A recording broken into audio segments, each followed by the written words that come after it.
Oh, here we are, back again. Well, yeah, Tell a friend. finally. Guess who's back? Guess who's back? Guess who's back? Well, That is from the great poet Eminem. M&M. Yeah, it's. We thought by now we'd have sports bags. We don't. And at this point, Kind of. We're getting there. We're getting close. yeah, NBA camps are starting. but also the bubble's about to burst. So, I wouldn't count on the NBA right now. Oh shit! People listen. Whatever. It's fine. Yeah, I mean, at this point, I know some sports are starting. It's just like the way the United States is spiking right now. Just don't try too hard, sports people. If it ain't there, it ain't there. For the love of God, I love sports, but don't do it if you can't. Well, here's why I think it's going to be fine. Basketball is going to be more. It's going to be more isolated, right? They have smaller teams. They got less people they got to worry about. Baseball, you got more people, not much more, but more. And you've got people in major leagues who are testing positive, coming in testing positive, and they can't, and they're gone. They're quarantined for 2 weeks, and they can't come back unless they show 2 positive tests. Right. Oh, excuse me, 2 negative tests, and that's happened. It's happening. Right, but Like- that's not the issue that I see. The issue that I see is I'm not saying all of them by any means, because I do know some that are normal, but majority of these people are kids that are $1 million Yeah.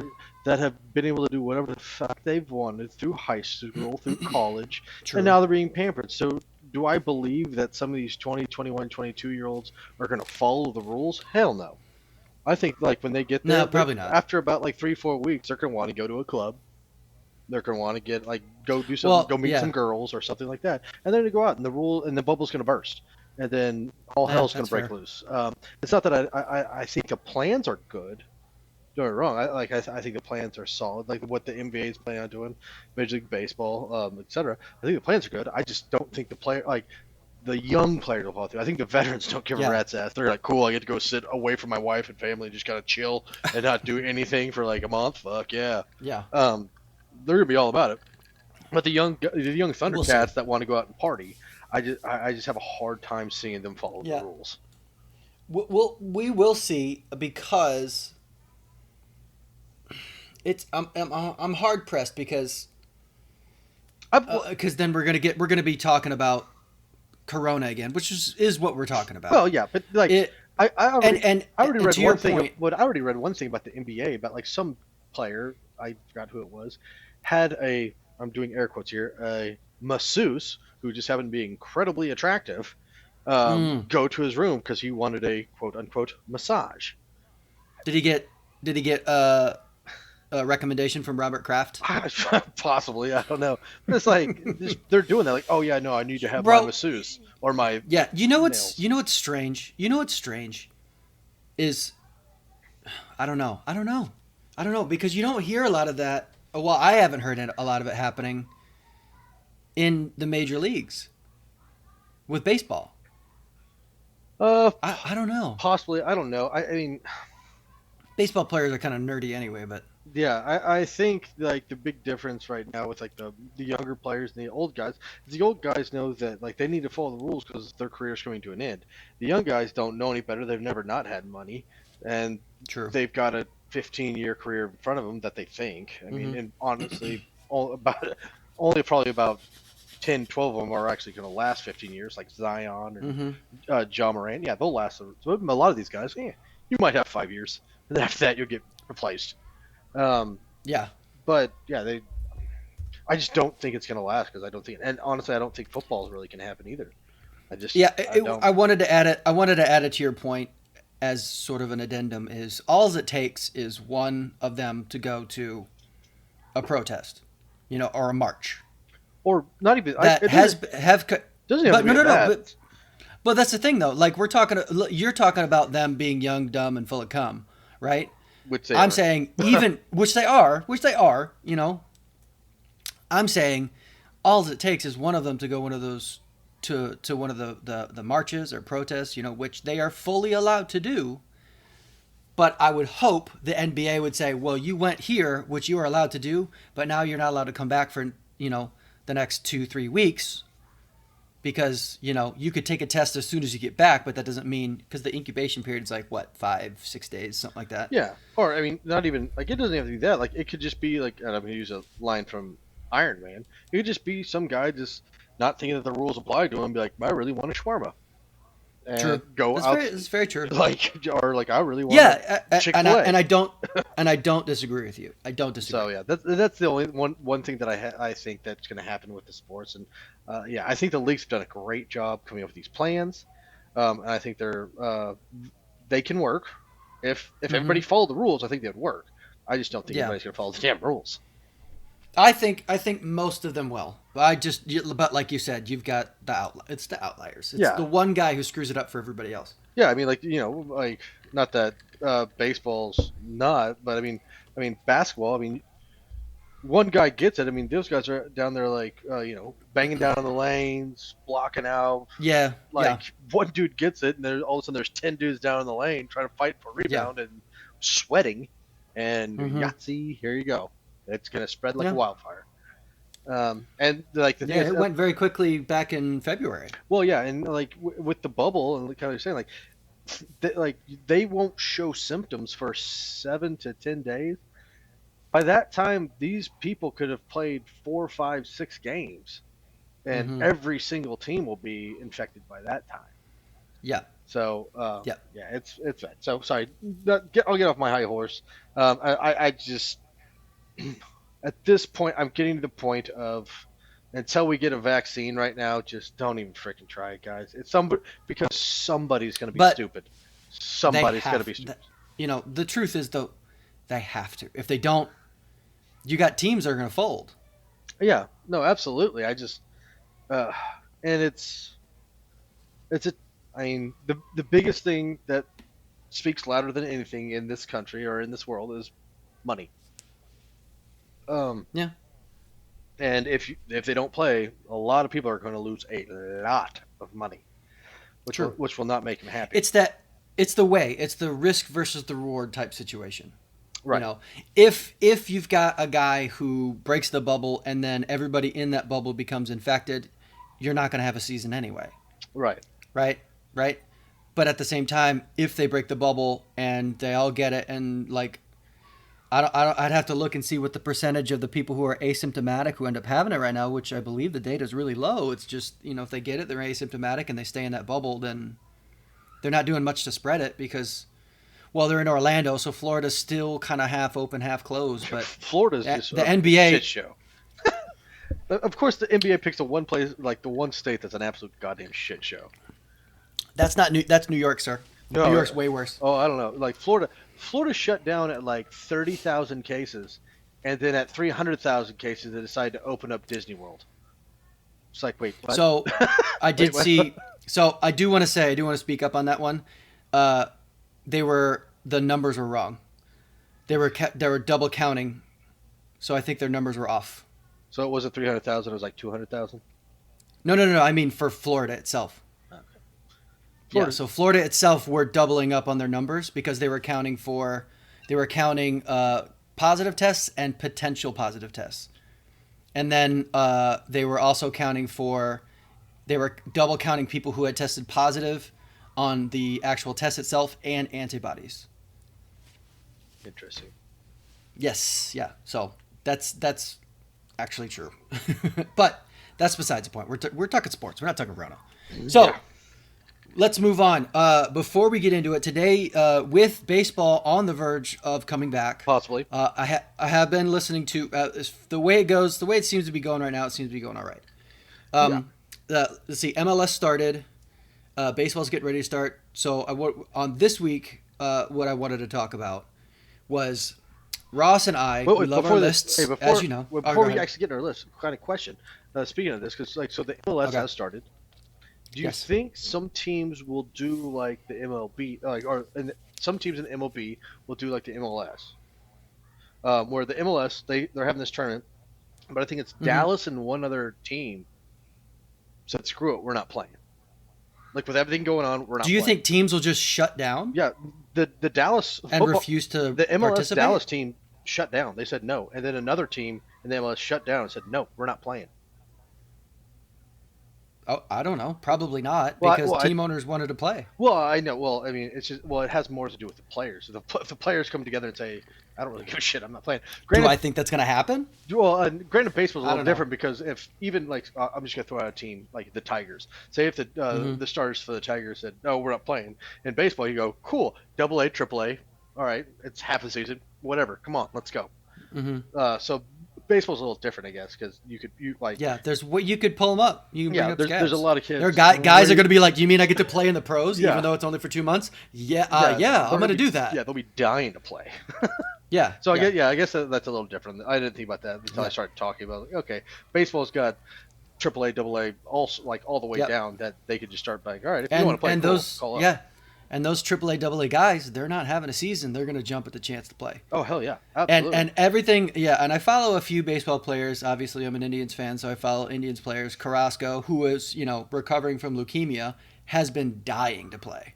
Yeah. Mike Clevenger, these guys, some of them want to play. There are other guys who are opting out of the season, as they should. I believe Buster Posey's opting out because he just adopted twin babies who are like brand new babies. So and he's going to protect them. And that's legit. Like, okay, I'm not going to judge somebody who steps out because of that. Can I throw you a squirrel real quick? Okay. Have you seen Della Donna from the WNBA? No. Okay, so you know who she is, like the superstar, like blonde, tall. She's a fantastic ball player. But it kind of made me mad. She posted something about she has Lyme disease. Mm-hmm. So then the WNBA is doing a lot like we were talking about with the NBA. They're creating a bubble. All the teams are going in, and they're doing the WNBA is doing the same thing as the NBA. Right. Right. So Della Donna asked for a medical release because she has Lyme disease to not play but still get paid. And the WNBA said no. So she posted this huge thing. She's like, okay, well, I've either got to risk my life or forfeit my paycheck. I'm like, well, welcome to the rest of us. Yeah, exactly. Like my sister. Exactly. I love my sister to death, but but she's got an autoimmune disease, and she's a nurse that deals with elder patients who have that deal with stroke. She does speech pathology for older people that have stroke. So but for them, she has to go to their house. So my sister's got an autoimmune, and that's bad. Yeah, that's bad. She's got to go like to people's 66% of the. Yeah, that's bad. But and there's even people worse off than her. But my sister can't say like, okay, well because of this, I don't want to work, but you still need to pay me. No, that's not how this shit works, man. No, that's not how it works. And just because you're a WNBA player, don't get me wrong. I feel sorry for you. I'm not saying your situation doesn't suck because it does, and I'm sorry for it. It definitely sucks for sure. Yeah, but that's not how the world works. Sorry. Like bummer, dude. Yeah, that's not how it works. That's somebody who's never held a real job. Right, exactly. And like, I'm sorry, that was a squirrel. I saw that on ESPN a couple days ago, and it just made my blood boil a little bit. Like I understand the situation, but like when I read it, I was like, "Welcome to the regular world. We have so many people in the world dealing with this, and who are what is it, like 33 million jobs? Yeah, 33 million people are on unemployment right now. Like it sucks, but okay, this is what you have to deal with. Maybe be smarter with your money, where you could forfeit to play a season. Oh, imagine that. Yeah, I know, right? Anyway. Sorry. Well, yeah, that's all right. That's a good squirrel to go on. Yeah.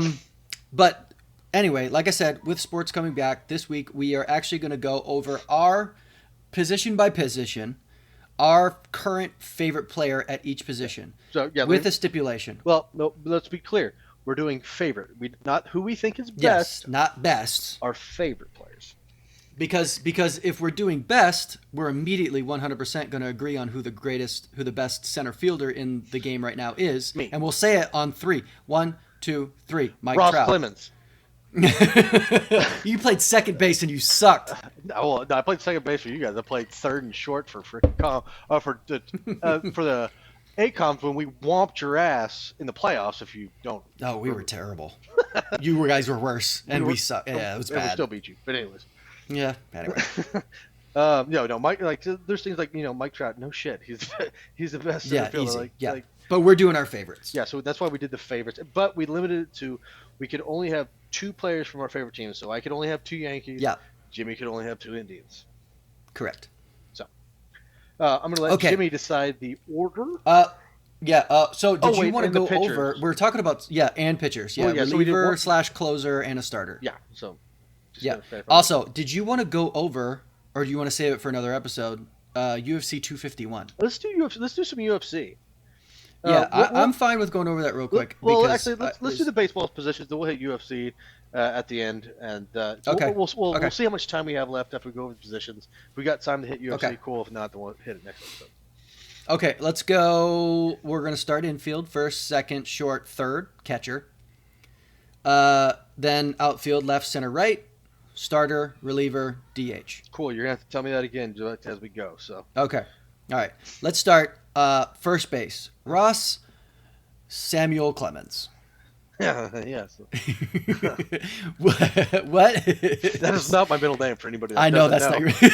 Anybody that's listening, that is 100% not my middle name. Ross Samuel Longhorn Clemens. Yeah, exactly.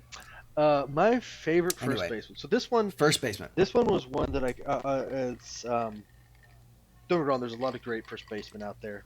I really wanted to pick Pete Alonso. I think he's a lot of fun at the plate. However, this is one of the ones when I was looking. He's old, but I got to give respect where respect is due. Favorite first baseman listed as ESPN because I know he also plays third. First baseman listed Miguel Cabrera for the Detroit Tigers. Love Miguel Cabrera. Yeah, and he's older. He's my age. Yeah, well, older for baseball standards. Well, Jimmy Middleton. Yeah. But I mean, the guy he was a fantastic hitter. He's still pretty dang good. I mean, I think it was like we're coming 2019. I think it was in 2016. The dude still hit 340. Which is just idiotic for somebody who's 33, 34 years old. It's the most recent Triple Crown winner. Yeah, won the Triple Crown. He damn near did it the next year too. I think he was only like 1 or 2 home runs off from doing it 2 straight years. And that's something. If people if you don't know, that's special. Yeah, the Triple Crown is something like there's all these achievements in all of sports, and they're all great. Don't get me wrong, but the Triple Crown before Miggy did it. Since I looked it up. I think it's since 1820. It's only happened 16 times. In about 200 years, it's happened 16 times. And Miguel Cabrera did it, and he damn near did it. He was 2 home runs from doing it another year. He was just fantastic. And one thing that I also love about Miggy is, granted, he did come from the Marlins, right? But he spent 12 years with the Tigers. Which is something you don't see a lot, especially with these superstar players sticking with the same team year after year after year. In 2015, the Tigers went 74 and 87. Miggy hit 345, and he re-signed with them. Like he stuck to his guns, and he was loyal to them. So that's why Miguel Cabrera is my favorite first baseman playing right now. I know playing's air quotes, he doesn't play as much as he used to, but he's one of the all-time great hitters that the game's ever seen. I'm looking up the last Triple Crown winner to get it before Miguel Cabrera, who got it in 2012, by the way, was Carl Yastrzemski in 1967. Exactly. And it's been more than 6. We've got 1, 2, 3, 4, 10, 11, 12, I thought it was 13, 16. 14, 15, 16, 17, 18. Oh, 18 total. 18 total, okay. Yeah. Yeah. But yeah, it's just something that's very, very rare to happen. And he did it. And he was loyal to his team. Detroit's not always it's not a big market team when you compare it to, LA, New York. Right. in some of the other places. So I'd say Miami, but they don't watch baseball. They don't watch baseball. If we were talking basketball, okay, yeah, Yeah. but yeah, um, yeah, that's Miggy's my favorite first baseman. I love Miggy. He's one of those guys that just he loves the game. He loves playing for people. Like everybody loves Miggy. He's great. Yeah. And the only reason I didn't put him on my list as favorite first baseman is just because he's been down over the past couple of years. He has. I'm hoping he comes back. I hope he goes back. I've seen pictures of him lately. He's dropped a ton of weight. Yeah. So yeah, and I hope he comes back. And like I said, I mean, there are some guys now. Like I said, Pete Alonso for the Mets is a fantastic ball player. There's some other first basemen that are just like Goldschmidt. There's tons of them that are so fun. Oh yeah, so many. Freddie Freeman is so good. Yeah, and so nobody talks about but, him. Yeah, unless you're a baseball fan. Right. Well, true. Yeah. So, but I gotta give respect where respect's due, and I'm gonna give my first baseman spot to Miguel Cabrera. Solid choice. I am not against it. I'm glad you didn't choose Luke Voigt. No. He's not one of my Yankees that I chose. Yeah. Okay. My first baseman is one of my Indians that I chose, Carlos Santana. Okay. Yeah. He's not a guy who's gonna blow you away with the main numbers. You know, he's not gonna lead the league in home runs. He's not gonna lead the league in RBIs. But his on-base percentage, he hits a lot. He does. His on-base percentage is ridiculous. His plate vision is unreal, and he's a switch hitter. So that's something you don't get very often. But the reason that I chose him, well, I told you the one reason why I didn't choose Miguel Cabrera, but the other reason I chose him is because have you heard the story about what happened to him with him in Philadelphia? I don't think so. Remind me. So I will remind you. So he came up. He was traded to the Indians as a minor league prospect because that's what the Indians do. They're really good at finding talent that's coming up. Came up as a catcher. Ultimately switched over to first base, did really well, and then when he became a free agent, he went and he signed with Philly because Philly's trying to, they'll spend money because they have money, They try to, they spend money and they don't do anything with it, but that's beyond the point. No, they end up not doing much with it except for that one time in 2009, but that's besides the point. Anyway, the story goes that Carlos Santana was brought in to be the first piece of this rebuilding puzzle, right? And they had all these young guys, and then there was Carlos Santana, who's not particularly young, but he's not old. I say he's a journeyman at this point. Yeah.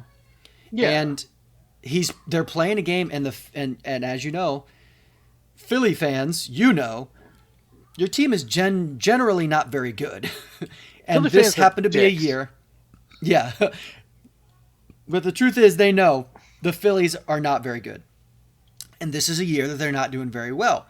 And you got to understand, Carlos Santana is coming over from the Indians who had, in 2016, won the division multiple times and made it to the World Series. So he knows what a winning club looks like, right? Yeah, the Indians are always competitive.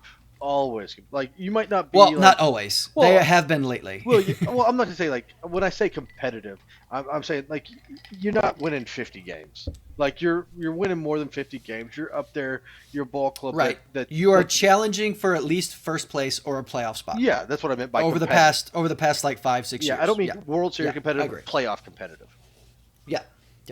But, so Carlos Santana playing first base for the Phillies, and during a game that they're losing, like during a game, he goes in the back to go to the bathroom, and some of the players who were not playing that day, I believe it was some of the pitchers, were in the clubhouse playing Fortnite on a TV during the game. Oh, I think you told me about this. Yeah.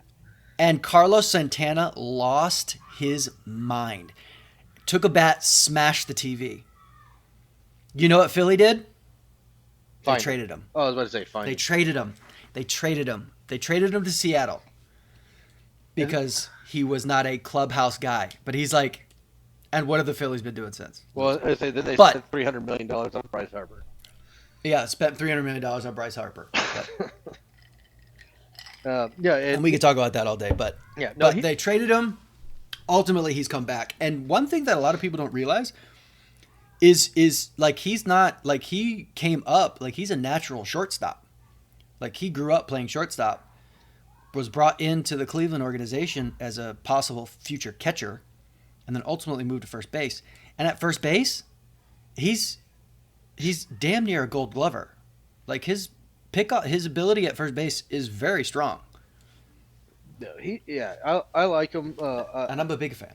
He was one of those players. Also, like when I was looking at first base, that I do like him. I think he's a fantastic hitter. I mean, I know what you said, Jimmy, but not. You're saying not going to lead the league in homers. Yeah, okay, whoopee shit. He's still hitting 30+ home runs, knocking on the door of 100 RBIs. I mean, yeah, okay, yeah. He might not be leading the league in anything, but he's still a pretty damn good hitter. Absolutely. I like Carlos Santana. I think he's a very good ball player and a down to earth dude, and he can smack the ball pretty good. Yeah, when he gets a hold of it, it does jump. It moves pretty quick. It moves pretty good. Yeah. Okay, moving on. Second base, Russ. Okay. Who is and I think I might know who this one might be. Is this one of your Yankees? It is one of my Yankees. All right, go ahead. But it's a one that is shortstop / second base. Not who I thought. Gleyber Torres. Okay. Gleyber Torres. He's a second baseman. He's young as all get out. Yes. He is like I know not everybody's as. I'm not as big as baseball fan as Jimmy, but I mean I do know baseball, and I know a lot of people don't watch it. But the kid is 23 years old. Yeah. He's about 6'1", 205. He's hitting 40 home runs a year at second base. This dude's got stupid power. Absolute stupid power. And then, obviously, being a Yankees fan, I follow the Yankees very closely. From what I've heard, the guy is just willing to do whatever it takes. Like he's listed as a second baseman. And then when we got Didi Gregorius, who's playing second, they wanted to move to short, and he hadn't played short before. And they're like, okay, cool, I'll move over. I thought Didi was at short and Gleyber was at third. Hold on one sec. What? Okay, so Jimmy's gone. Go ahead. But Keep anyway, going. no, I misspoke. Sorry. Gleyber was a shortstop. Didi came in at short, and then they wanted him to move over to second, and he said, "Okay, cool, I'll move over to second." I think he goes back and forth between short and second, but the dude will do whatever it takes to win. He'll play wherever he can play. He bats about he batted 278 with almost 40 home runs, 90 RBIs. And it's quiet. Nobody really talks about Gleyber. Well, because the Yanks have so many people. We have Aaron Judge. We had Edwin Encarnacion for half the season. We had Gio Carlos Stanton. We have Gary Sanchez. There's so much power that Gleyber's gets hidden. But he hits 40. He hit 40 home runs last year. Yeah, if he's in Cleveland or he's in not Los Angeles because you got Mike Trout, not Philly because you have Bryce Harper. Yeah. I'd say like if he plays for the Rangers. There's a couple places, if he plays for the Rangers, if he plays for the Indians, if he plays for the Marlins, the Royals, he's a star. Yeah, he's a star. Yeah, everybody knows who the hell Gleyber Torres is. I mean, especially at the age of 23. I mean, this kid hit. Yeah, young guy. Yeah. Very young, doing what he's doing at the plate. He has got the world in front of him, and he's. Yeah, I remember it was a couple years ago when he came up, and it was Gleyber, Gary Sanchez, Judge. Oh yeah, and then you guys got Stanton in a trade, and it's like, guys, that's not even fair. well, I remember because it was Torres, Sanchez, and Judge, and everybody was talking about Judge, which, with due respect, was warranted. Yeah. And Judge did very well, but Gary Sanchez bashed the ball. Everybody's like, who the hell is this guy? And then, and that's at the catching position. That doesn't happen very often. Yeah, right. And then that first season, I mean, as his rookie year, he hit 25 home runs. Gleyber Torres did. So the guy can mash. He can absolutely mash. He batted 271, 278, and then hit 24 and 38 home runs for the Yankees. So yeah, I'm gonna. That's my second baseman. I will take Gleyber Torres. Plus, he's like if you guys play the show, if you get Gleyber Torres on your team, he's a fantastic player. I've gotten the possibility of Gleyber Torres a couple times, and who is my second baseman right now? Oh, I think I have. Shoot, I forgot who I have at second base. I have Bo Bichette at short. That's besides the point. Gleyber. Anyway, yeah, excellent choice, solid choice, and a guy who he's not really on the radar. Yeah, he doesn't get a lot of shine, but like if you guys, when you start watching, I think a lot more people might watch some baseball because it's gonna be a shorter season. It's gonna be a little bit more interesting because every game's gonna count a lot more than it did usually. So I think baseball is gonna get a little bit more shine. And I think if you're watching the baseball, watch Gleyber Torres for the Yanks. He's gonna make some noise. Yeah, excellent choice. All right, my second baseman kind of comes in a package. Okay. Because and you'll see why later on. And once I say his name, I think you're gonna understand why. Ozzy Albies for the Braves. Okay. He is a switch hitting second baseman. Pretty good glove, not a great glove, but good. And the reason I put him on here as my favorite second baseman is because he's so exciting. Like he's bringing youth, like a sort of like a youthful exuberance to the game. He's playing with a lot of flair, but not cocky flair. But it's fun to watch. He's young. He's tiny. Yeah, very small. He's a tiny. He's not Altuve small, but he's not big. He's 5'8", sure. Well, he's 5'8", 160. He's a small guy. And by the way, we don't. I'm gonna just pause real quick. Anybody that's listening to this, I already told Jimmy, and he agreed.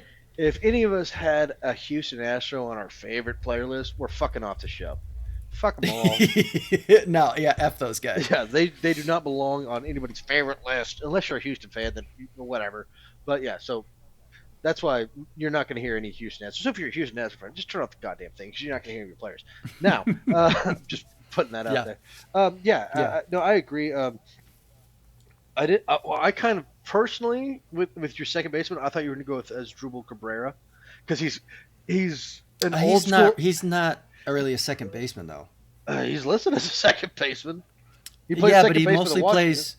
Not for Washington. He mostly plays third. That's Starlin Castro as their second baseman. He kind of moves around. He's a utility guy, and he wasn't like generally a regular second baseman. Yeah, well, he came up when he was in Cleveland. He was a shortstop. Well, yeah, and then Lindor happened. Yeah, but he got signed. Yeah, for those who don't know, Asdrubal Cabrera was a shortstop who was going to be something special. Hit 25, 26 home runs and hit for average as well. Was a very good shortstop. Signed a big contract with Cleveland and then kind of fell off. Well, I mean, then Jimmy said he was going to be something special as he sits with a World Series ring on his finger, but but it wasn't because of him. He didn't hurt the team. No, he didn't hurt the team. He didn't hurt the team. Yeah, that was a team effort, man. And we'll talk about that. We'll talk about the Nationals winning the 2019 World Series because that was magical. Yeah, because they were losing starting up the season, but we'll get into it later. Yeah, so Ozzy Albies.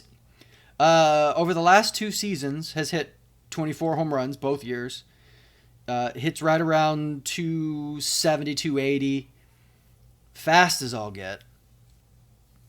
And he's just fun to watch. Steals bases, decent RBIs. Yeah, he doesn't not play. He doesn't not play. He's not one of those guys that's, he's young, so he can play pretty much every day. Right, and he's a switch hitter. And second base is not it's not the sexiest of positions. No. I mean, I'm not gonna lie. Like, I will bring it up again, but it's that's very true. Like when I do MLB The Show and I create my own player, I always make myself a second baseman because I know I can get to the Hall of Fame or play whoever the hell I want. Because Yeah. nobody's a fucking second baseman. Nobody cares about second baseman. Yeah. Gonna hit a silver slugger at second base. That's for sure. Yeah, I was like, hey, who cares? So second base was tough, and like I said, I picked Gleiber, which is kind of a cheat because it's shortstop slash second base. But Hmm. uh, yeah, I mean, your choices. I think the young talent you picked is a fantastic one. I think he's. Yeah, a lot of the people on my list are younger guys who are coming up who I'm excited about. Yeah, I got a couple of those. I got some old guys, some in the middle, and then some young Thundercats. So, Hmm. all right. So where are we going next? You going short or third? Shortstop. We are moving on to shortstop. We're running right around the diamond, sir.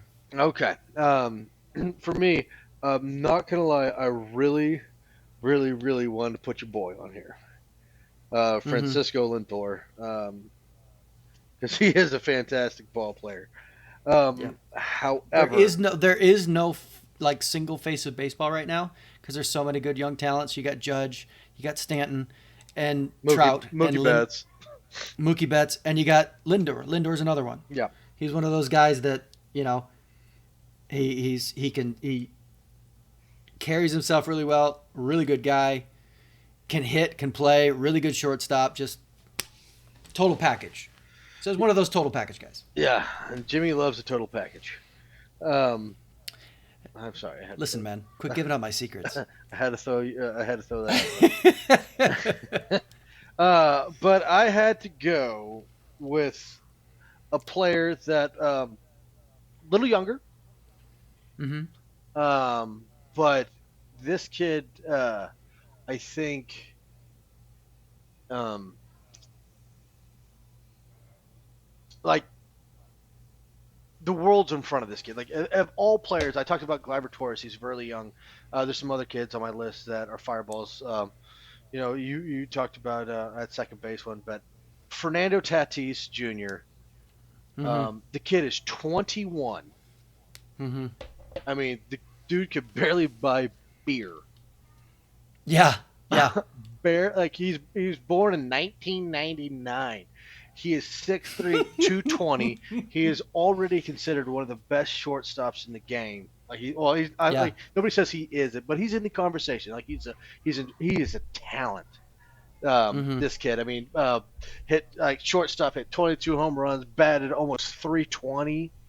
Hmm. Um, And didn't play the entire Yeah, year. didn't play. He only played half the season. He played half the season at 21 years old.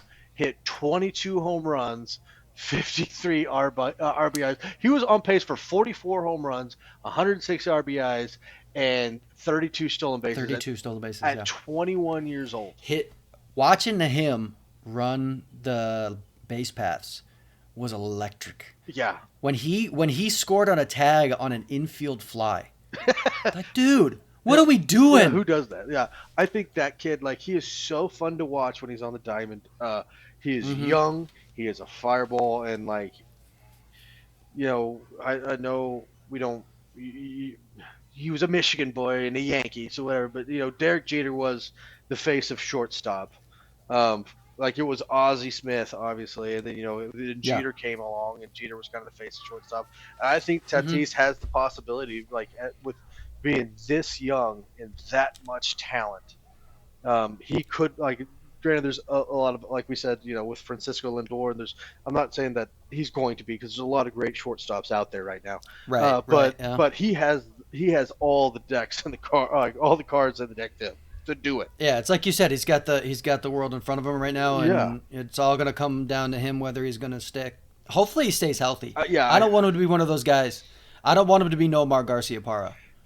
Like right, Nomar Garcia Parra was considered to be an equal to Derek Jeter during his heyday.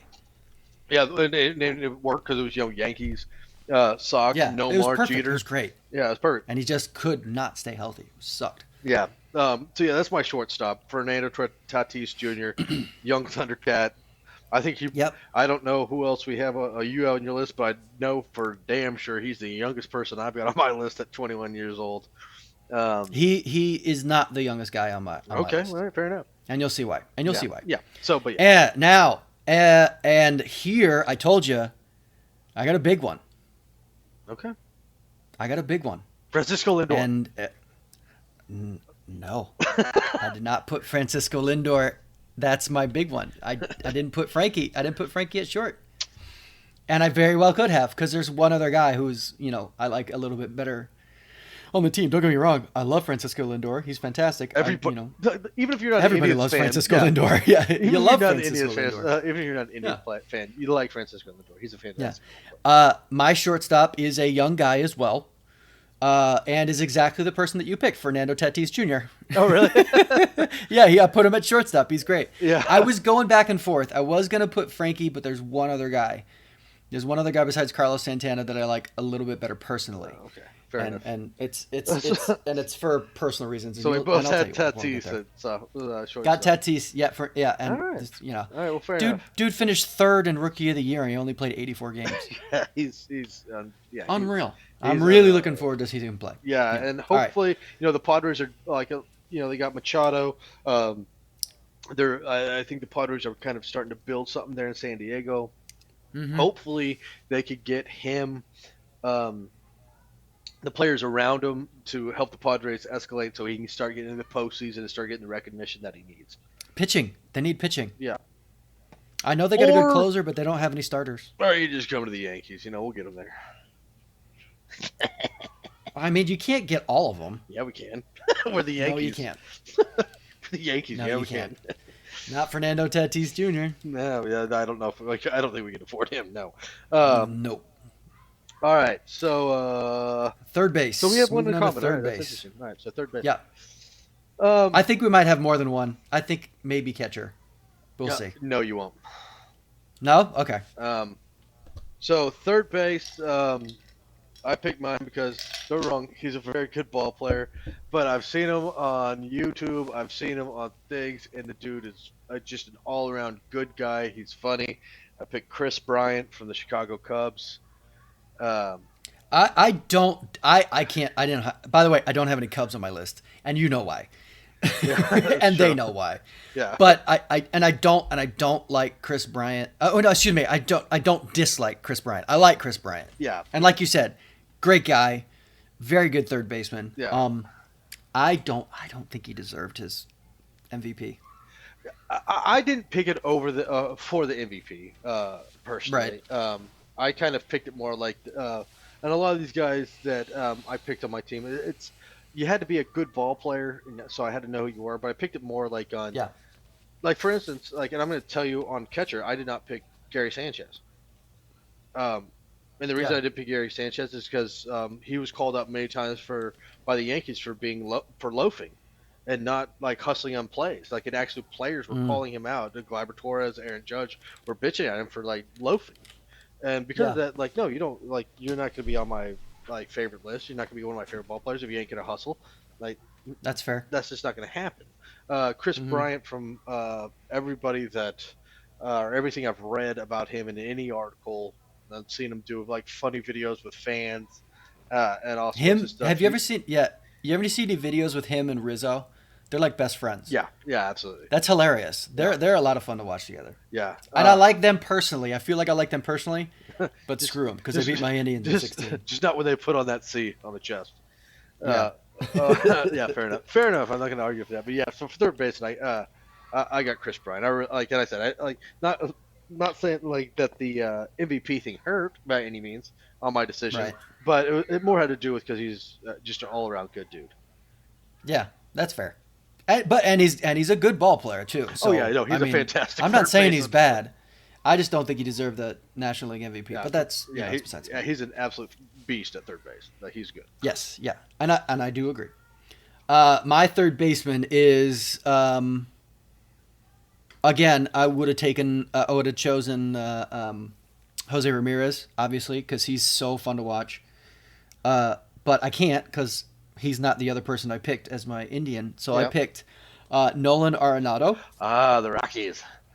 The Rockies. And what really sucks is he is surrounded. Like, okay, so So there are three really good players for the Rockies right now. You got Nolan Arenado, who is one of the top three third basemen in the game. You got Trevor Story, who's Charlie Blackmon. I say top 10, and Blackmon, and they're all three of them are very good, and their team sucks. They suck so bad, and they have for so long. Yeah, and I mean, granted, I know they're in Colorado and you get the atmosphere, but Nolan Arenado is one of the most it's not underrated. He never gets talked about, ever. No, it's always Bregman. It's always who else? Rendon, but Rendon deserves to be talked about. Yeah, and for some of you guys that don't know, like, I'm sitting here looking at his batting stats, right? Mm-hmm. And it's here. Last year, 41 home runs, 38 home runs, 37 home runs, 41 home runs, 40. The dude has hit 37 plus home runs for 6 straight years, and over 100. And over those 6 years, the least amount of home run or RBI stakes he had was 110. The dude is a beast at the plate, and nobody talks about him. Nobody talks. He's about only 29 too. He hasn't even hit his 30s. Yeah. I think his days in Colorado are all but numbered, even though they just re-signed him to a big, gigantic extension. But he's got at a certain point, he's going to be like, guys, I want to go win. Yeah, yeah, exactly. I think after in a little bit, I mean, he's made his money, he's got his contract. I think and I know I say the Yankees, but it's really not a joke. Like, the Yankees can't go get damn near anybody they want. But sooner or later, the Yankees are going to come knocking. The Red Sox are going to come knocking. The Dodgers are going to come knocking. The big teams with the big money see a third baseman over here that's knocking 40-plus home runs. Yeah.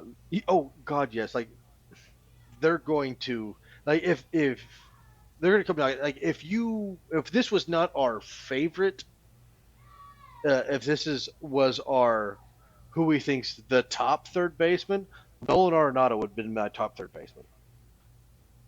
Yeah, I think so too.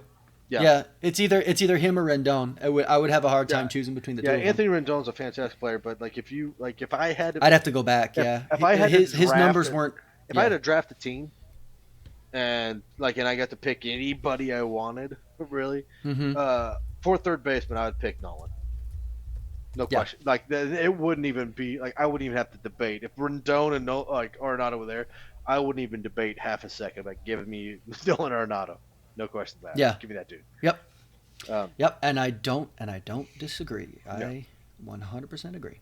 So, my third baseman we already is Nolan Arenado. Yeah, we already went over that. Good job. Yeah, I forgot about that. Yep. Yeah. Let's see. Moving on to catcher. You give me. Could you think you know who mine is? But I don't think you do. So give me your catcher first. I will go with my catcher. Okay. My personal favorite catcher right now is an older gentleman. Oh wait, maybe we might be right. We might have the same. He's on his downslide. Has won multiple championships. Has won multiple Gold Gloves behind the plate. Yeah, I think we have the same one. I told you. I knew we were gonna have because you and we love this guy. Yadier Molina. Yep. Molina. Yads. Love Yads behind the dish. Exactly. He is, again, not a guy. There's bad. There's other ones. JT Real Milto, who can hit the ball and actually runs really well. Yasmani Grandal, who's in Chicago right now, can hit from both sides of the plate and hits really well. Gary Sanchez can bash.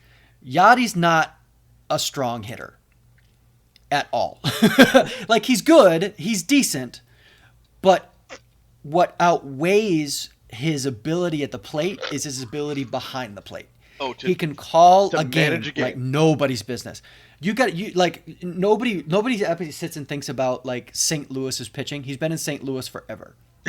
Nobody talks about St. Louis's pitching. Like, those guys, they're not big name guys. They're not Max Scherzer. They're not Strasburg. They're not Clay Kershaw. They've had some good pitchers. I'm not saying they've had some decent ones, but none that are going to be like, oh my God, this guy's an ace. But he elevates them. Like, guys who have, like, there are some guys, obviously, but his ability to call a game is insane, is insanely good. and his defensive, like you can't argue his defense. You can't argue his defense. He's the best defensive catcher in the game right now. So to look at, like you said, like he's been there forever. So we're entering the 2020 season. His first season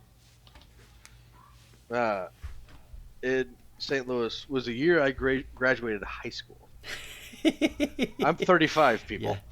Yeah. He's an old man, and he's still the best defensive catcher. First year. So he's been in St. Louis since 2004.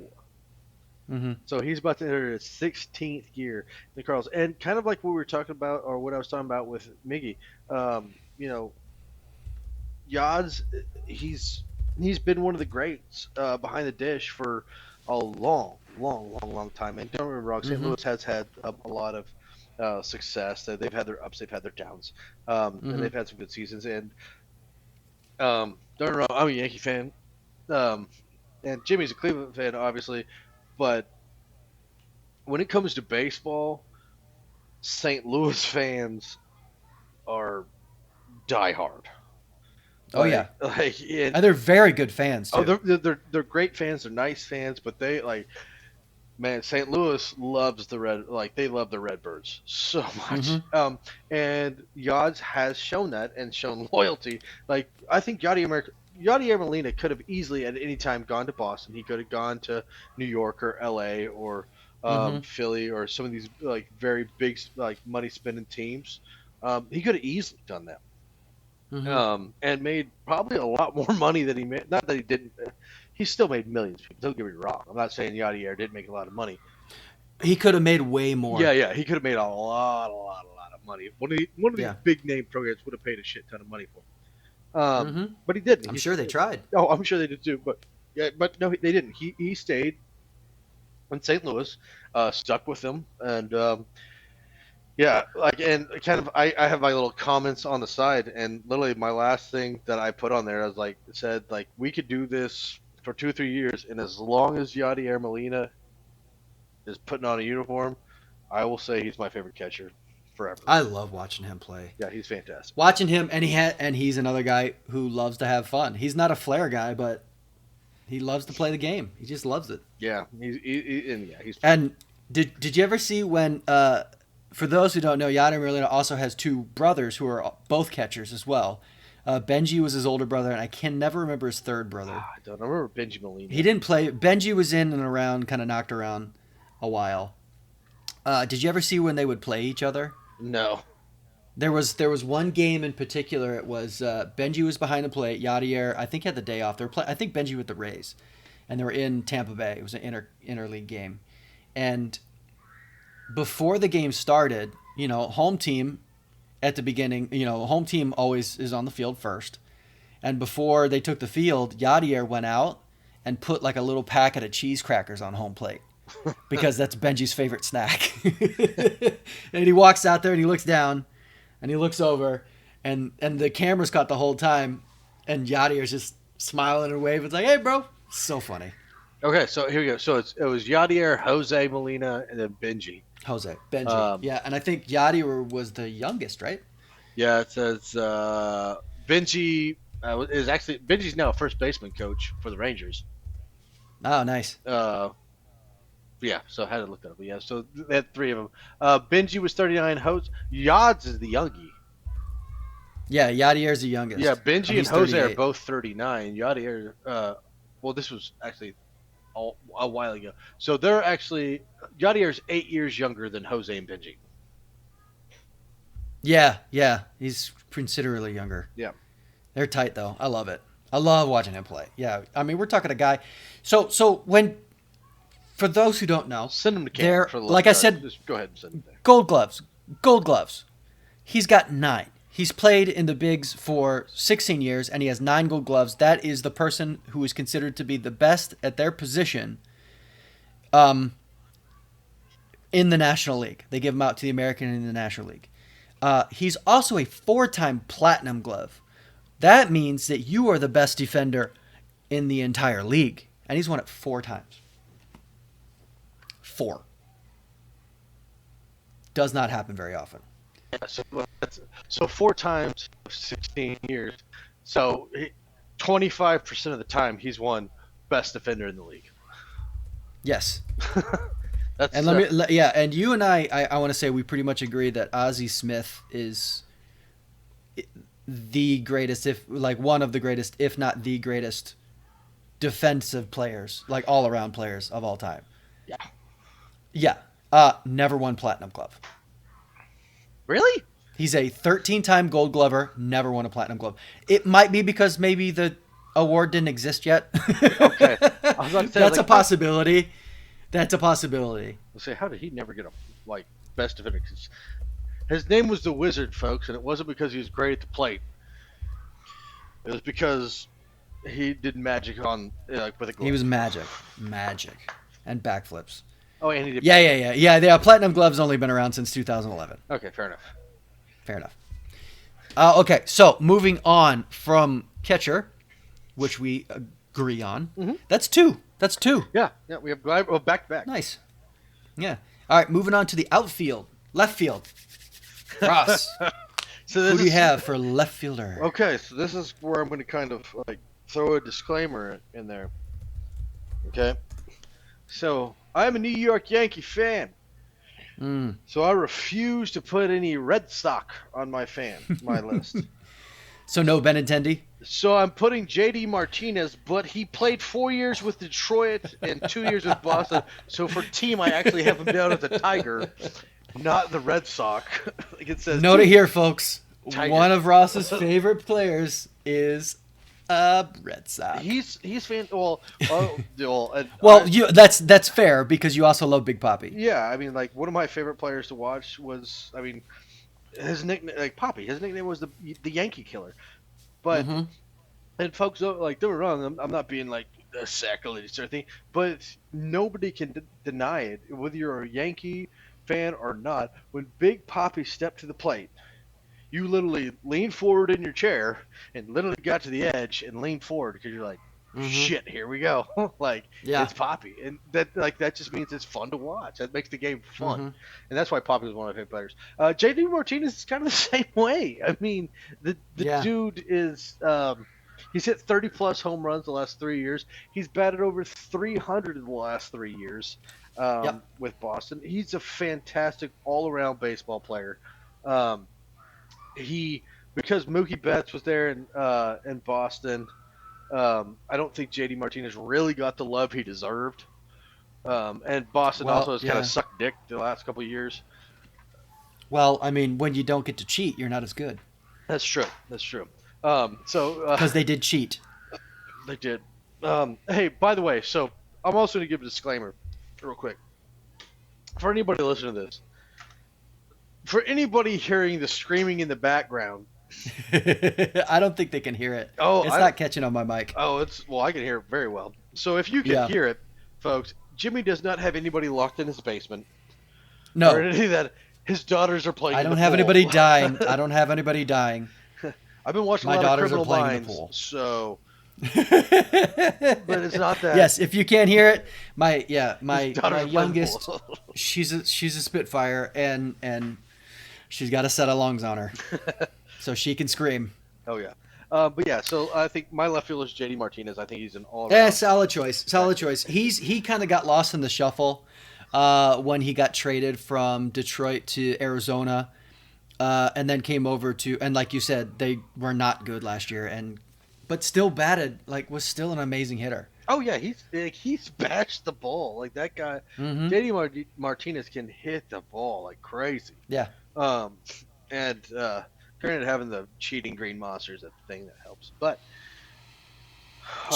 I'm not salty about the fucking Red Sox. But no, yeah, J.D. Martinez. They're going to be bad again. I think they're going to be bad again. Yeah, I hope so. Yeah, and they still got some good players. They still got Jackie Bradley in center. They got Xander Bogaerts at short, who is quietly one of the best shortstops in the game, and then J.D. Martinez. Yeah, but literally, I could send it to you. Like on my Excel sheet, it says position, name, team, comments. Under team, I literally put Tigers for J.D. Martinez because I refuse to write. Was he in? He was.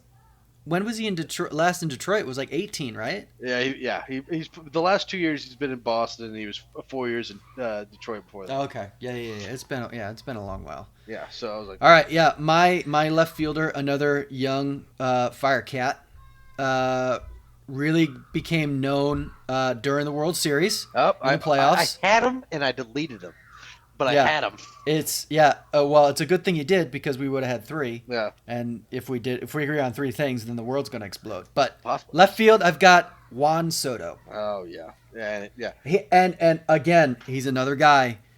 He's a lot of fun to watch. He's bringing. I like him. He seems like a good kid, but when he's playing, his killer instinct is unreal. His the Soto shuffle, they call it. When he's in a battle with a pitcher and they throw a ball, he's staring right at the pitcher, shuffles at him, and then steps back and doesn't break gaze. It's so like it can come off as cocky, but outside of the game, he's a good kid. He's really young. Well, just turned 21. And one thing that, and I'm going to say it because there's one thing that I always told people, because there's a difference. Like when I was young in high school, college. Can you? Yeah, you go ahead. I'll be right back. Okay, Jimmy C would deal with the yelling. But yeah, when I was young and a fireball, I had this swagger about me, and people would say I'm cocky, and I was like, "Nah, I'm confident." Juan Soto is confident. He knows he's a stud. He knows what he's capable of, and the kid did great. Like watching the World Series, that time, I forgot when in the it was about middle of the series. He hit a home run, and when he carried the bat pretty much all the way down to first base. I forgot who he was making fun of because somebody on the other team did it and like handed the bat to the first base coach. And Juan Soto hit a home run, went to go like hand it off to the first base coach and pretty much dropped it right before him and just trotted around the base pads. It was something that was talked about, and granted he had to apologize for it because everybody gets butthurt nowadays. But he's another one. Like the kid's he's 21. And hit 34 home runs and 110 RBIs. Okay, you back? I'm back. Oh yeah, no, I was just saying, how he's very young. What I told him was like, when you people say it was cocky. Well, when I was young, I had a swagger about me, and I kind of still do because I'm an asshole. But like when people would make fun of or say like you're cocky, I was like, no, I'm confident. There's a big difference between cocky. Yeah, and there's a big difference. Confident, I'll back it up. Cocky is just being swagger. Juan Soto backs up everything he does. Yeah. He backs it up like the home run, carry the bat, drop it during the World Series. Oh, that was awesome. Yeah, that was. Oh man, that was awesome. When him and Bregman went back and forth. It's one of the most original. I couldn't remember who it was that hit the home run. It was Bregman who did it first, and then Soto did it. He's like, "Oh, that's cool. Let me try." Well, no. So Bregman did it, and Bregman handed the bat to the first base coach. Soto did it, and he dropped it right before the first base coach, and then trotted around. Yeah. And when I saw that, I was like, and oh, I don't know shit. if you know this. And folks, I don't know if you know this. Ross and I don't like Houston. I hate Houston. I kind of didn't like them before the whole cheating thing, but only because they were so good. So, and then, but I respected them. But now I find out that they're cheating, and then everything after. I hate them now. When they won their first World Series, I was rooting for them because I was like, it's Houston Astros. Like they were bad for so long. I was like, okay, yeah, I want them to win. I wanted LA to win. I wanted LA to win. I love Clay Kershaw. LA. Oh man, yeah. And if we'll talk. Yeah, I like Clay Kershaw. There's definitely no Dodgers on my team. I got one. Oh, I did. But he didn't. But yeah, I do like Juan Soto. I think he's a fantastic ball player. Yes, he's a lot of fun. And actually, I am editing on mine. Oh, you can't edit this late, you little bastard.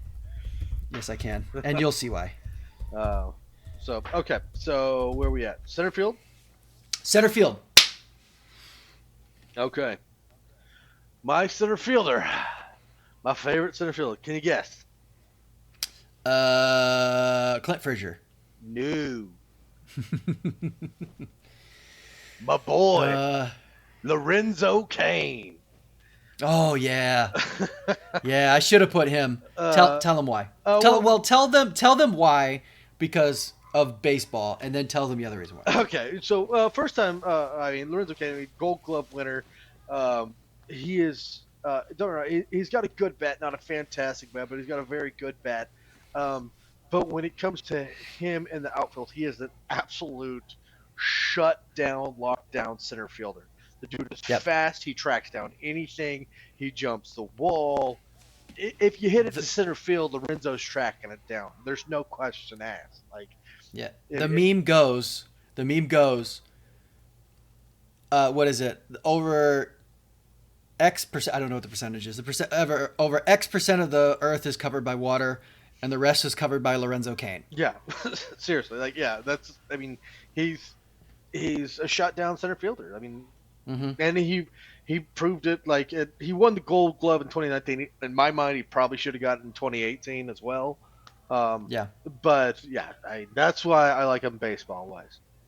Yeah, he's one of those guys that came up, one of the younger, smaller guys, or one of the younger, lesser known guys who came up in Kansas City, won the Yeah, World Series with him. yeah. When the Kansas City went there, and I mean, for the like Kansas City, like he made his name in Kansas City. Like when Mm-hmm. Lorenzo got drafted, when Lorenzo came up, nobody knew who he was.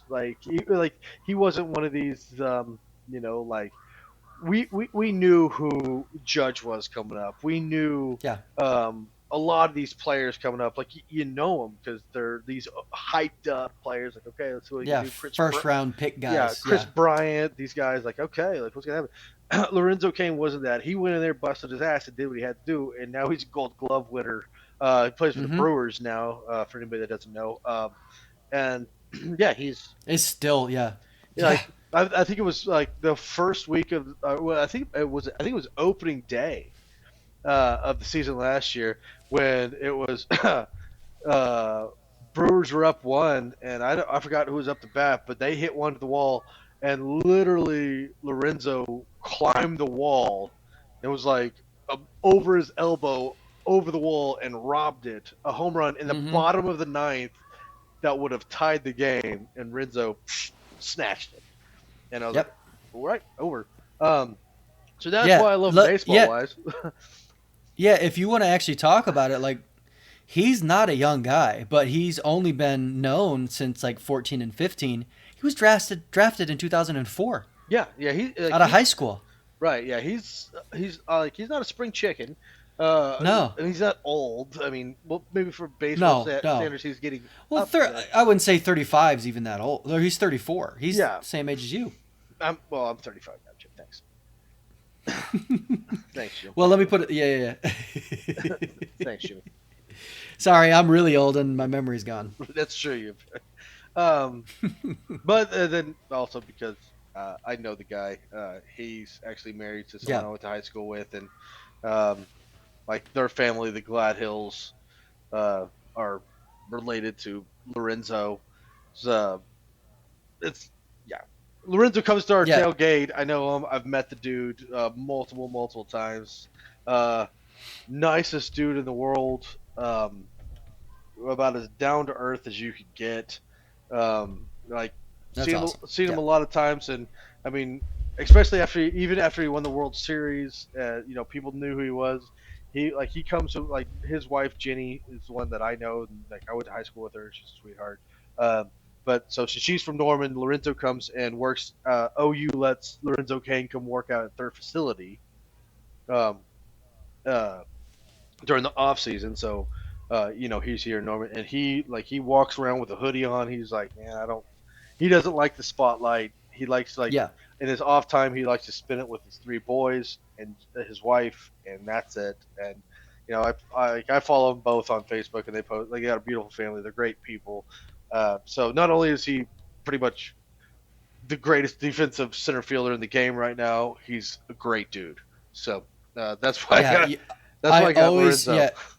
I always like hearing when people that you admire Yeah. for what they do or respect for what they do are great people. And when you said that, I'm like, oh, that's fantastic. Yeah, that's great. Yeah, I love them. Like, and one of the funniest things in the world, little short story is like, so I had met at like I think it was last year or the year before. I had met Lorenzo a couple times before that. He knew who I was, and I saw him at a tailgate and went over, talked to him and Jenny, and like that. And so my buddy that I've known my whole life, Hunter Holscher, he lives out in California, so he's never really home for tailgate. So he's never met Lorenzo, but he does watch baseball a lot. Mm-hmm. Like, yeah, he lived in Colorado for a while. He was a huge Rockies fan. So like we were at a tailgate, and Hunter was like, I saw Lorenzo there, and he was like, holy shit, dude, that's Lorenzo Kane. And I was like, yeah, man, you want me to Introduce you? Yeah, introduce you. And he's like, yeah, well, hold on. I was like, oh, hold on. So of course I went over to Lorenzo. I was like, yeah, dude. So my buddy Hunter's over there. He wants to meet you. Like, he's not gonna make a big thing, but I was like, he's super stoked. I need you to make this as awkward as possible. Lorenzo kind of laughed and like covered his mouth. He's like, all right, I got this. And he did. He was like, yeah, do I know you? And he said it's super awkward. He's like, dude, I'm totally joking. What's up? I'm Lorenzo. Oh, that's and great. Hunter was like, that's great. So awkward. So yeah, that's a funny story that's great. about him. So he's like, yeah, I got this. Don't worry about it. I'll make it super awkward for you. So yeah, personal favorite because you know him personally. So obviously, and also he's a great center fielder. Yeah, also he's like you said, he covers pretty much anything that's not covered by water on this earth. It's covered by Lorenzo Kane. It's covered by Lorenzo Kane. Fantastic. All right, my center fielder I said was a part of my center fielder is a part of that package I said was coming in at second base. Ronald Acuna, is it Acuna? Oh, Acuna. God. I'd say that's Junior. That's the one that like I obviously I was always going to go with Lorenzo because he's my dude, but I love Acuna. He's so fun. He like I think he could be the face of baseball over anybody that's in the league right now. The kid is young as hell. He hit 41 home runs. He steals bases. Over 101 RBIs, 37 stolen bases. He was a ball. Only got caught 9 times. Well, and he was a ball to watch in the home run derby. And that's where you get a lot of fans in the home run derby when you go in there and do that stuff. You know? But yeah, no. And he's really enthusiastic. Him and Ozzy have they're best friends, and they're hilarious together. Yeah, and it's like do you remember? You ever watch those videos of Adrian Beltre and Elvis Andrus? Funniest shit in the world. It's the same stuff. It's the same thing, except they're not right next to each other. Oh yeah, it's so funny. It's better when they're next to each other because like I saw Andrus is like calling for a like fly ball like getting over and Beltre's way, and he's just like looking at it like, what the hell are you doing? I love it. Those two together were great. Yeah, they were great. Yeah, no, Ronald Acuna Jr., who's only played 2 seasons, was Rookie of the Year in 2018, and finished 12th in the MVP voting, and then finished 5th MVP and got Silver Slugger last year. Yeah, I mean, and people like Dude's he finished a lightning rod. I'm doing in air quotes. He finished 5th in the MVP voting. He hit 41 home runs, 101 stakes, and stole 37 bases. Like, this dude is lightning. Yeah, exactly. And I hope, again, like I said, all these guys that I like who are good young guys, I hope they don't catch the injury bug. I just want to continue to watch them play. Yeah, there's a lot of... And you and I have talked about it, the idea of five-tool players. I love five-tool players. Right, and I think we've talked about Tatis, and we've talked about like Gleiber, a couple of other young players. I think Ronald Acuna, granted, build not so much, obviously, but I mean, he could be a lot like Griffey Jr. Mm-hmm. He's got it all. He is fast. The dude could like strike at the outfield. He can hit the ball. He hits for contact. He hits for power. And he's not small. He's 6 foot, 180. So, yeah, I mean, like he's no Griffey, but Griffey was a big dude, but I mean, he's got all the tools to be like when you think about like faces of baseball. He's got it all, and Atlanta's a name that people know. I mean, the Atlanta Braves are a team that, I mean, through the '90s and everything with the Yeah, he is. He is. Yeah, he's Andrew Jones 2.0. Right. But he's his own player because he hits better than Andrew Jones did. Yeah, he's definitely hits better. Like, not saying Andrew Jones was a bad hitter, but he definitely hits better than Andrew Jones. Yeah, I like Ronald Acuna Jr. a lot. I like that dude. Yeah, you're talking only 2 seasons, and he's at a 985 fielding percentage. At center field. That's really good. Yeah, he's good. Like the dude. Yeah. Right field. Right field. So this is one that I'm going to give you. What? What are you giggling about?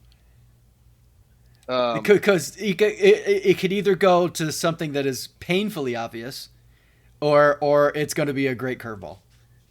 Well, so it's probably be a little curveball. All right. Because my favorite right fielder is probably, not probably, it is, if we did the best right fielder in the game. Yeah. I'd say the same. Christian Yelich out of Milwaukee. I mean, the dude's... He's great. Yeah. I mean... He's great. Yeah, there's like no questions. I mean, first off, dude's huge. He's 6'3", 200 pounds, under 30 years old. Hit 330, 44 home runs, 100 RBIs.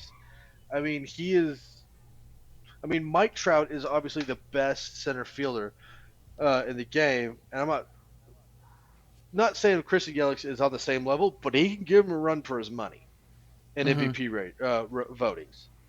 Christian Yelich can give him a run for his money. This dude is fantastic ball player. Has broken out over the past 2 seasons. Yeah, ever since he got out of Miami. Yeah, Miami's stupid.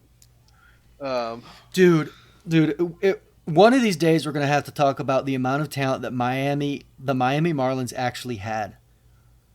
Okay, because they were stupid good. They had stupid good talent.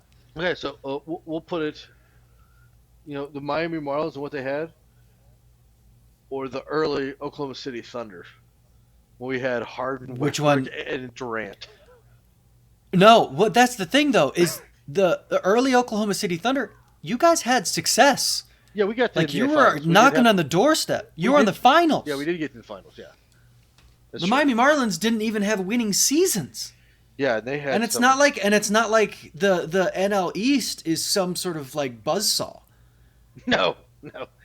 You know, and like we'll get into it later, but for y'all that don't know, like, the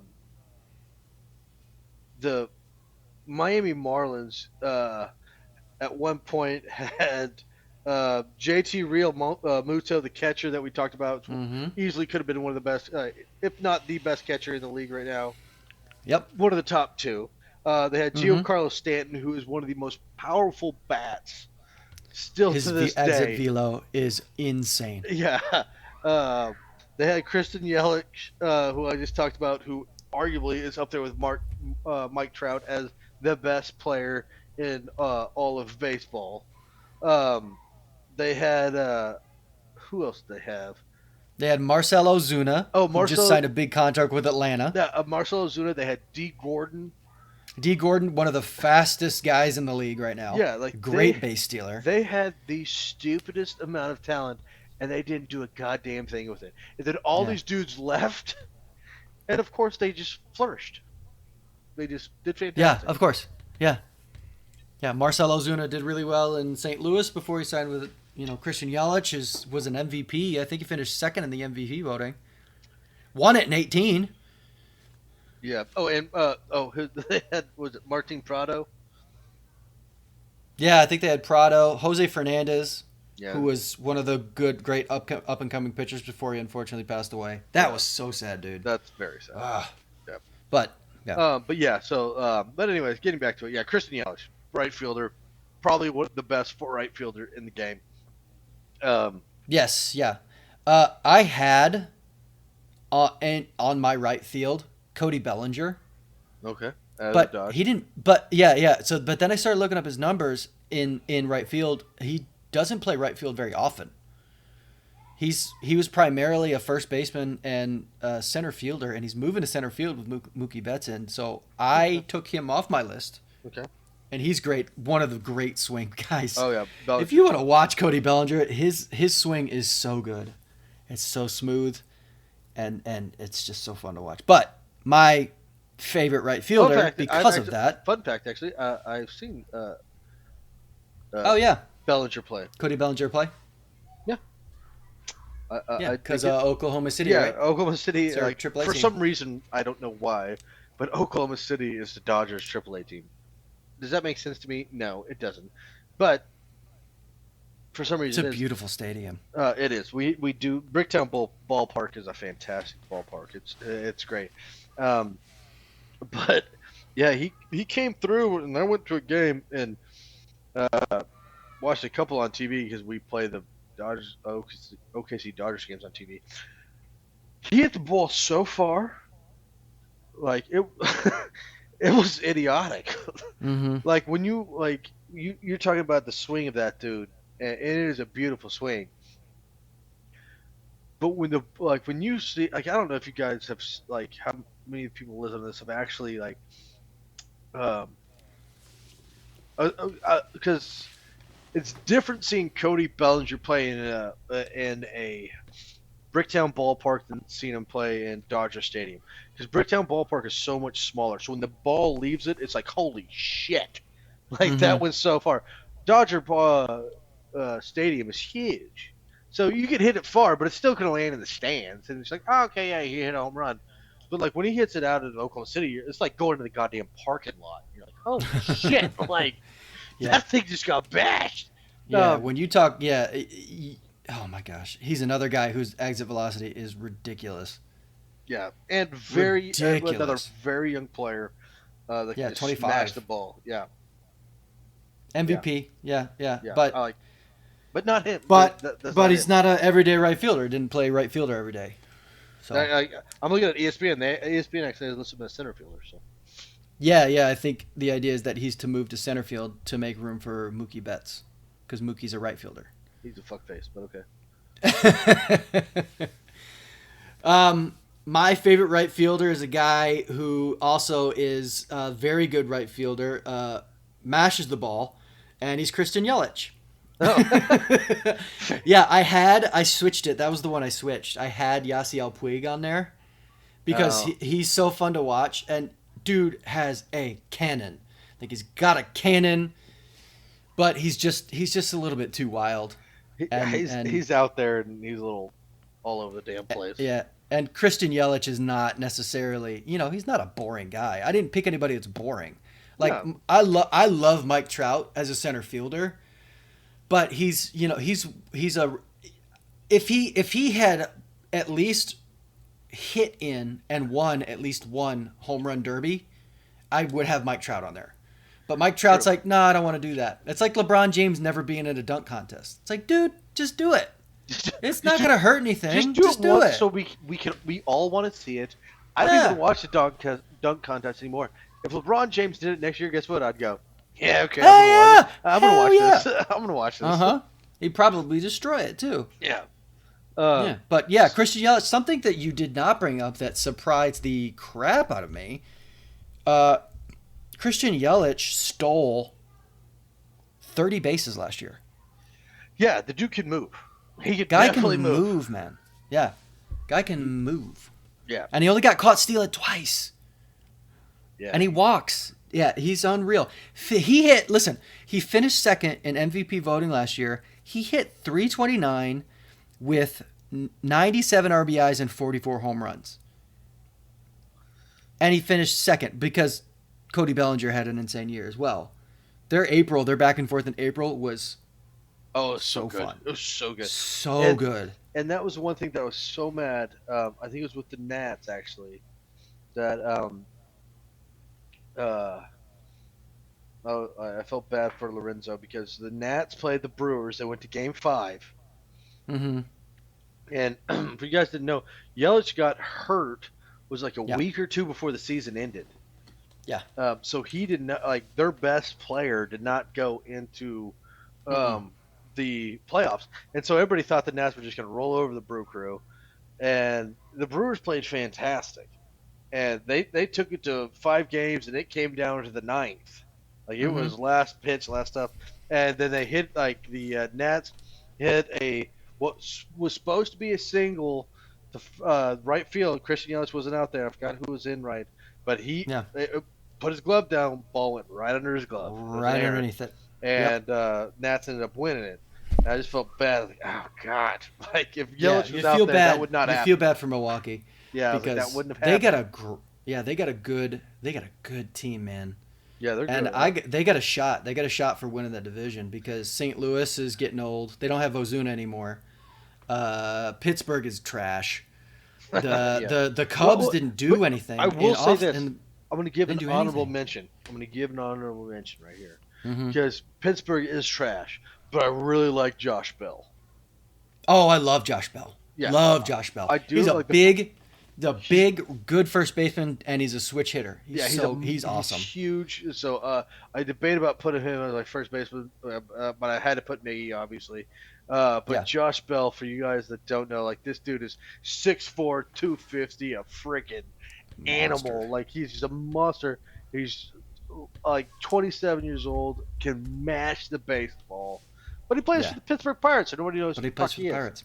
It's So like nobody knows- Kutch. It's like when Kutch was there. Oh yeah, Kutch was fantastic. Yeah, he won an MVP there. Yeah. Okay, so All right, that's moving on. 3. So So that's the world's gonna explode. Yeah, But that's 3. But I'm gonna say everybody, it's 2020, so God knows what's gonna happen next. So everything else has happened. Me and Jimmy agreed on 3 things, so everything else is great. It makes sense. We agree on a lot of things. Yeah. But anyway, so that is the positions. We are done with the positions. We're moving on Nope. to Oh yeah. Let's just say, Yeah, we're done with the positions. Yeah. We're moving on to starter. Ross, Wait, no, Mark no, no, Twain, no, Clemens. no, not yet. What? You forgot DH. That's not a position. Well, but let's do hitters before we go to pitchers. All right, fine. Whatever, Dad. I was just saying, like, why would we go from hitters to pitchers back to hitters? God damn. All right, that's fine. That's fine. Yeah, let's move on to DH. Okay, so Who do you have at DH? By the way, so before you get into yours, DH is not the same as it has been. No, it has not. There's not. DH is now. Yeah. There's no Big Papi. There's no Edgar Martinez's anymore, and even Miggy, who is like plays in the American League and could prime and just be like, I could be the greatest hitter and never play defense ever again, but he wants to play defense, right?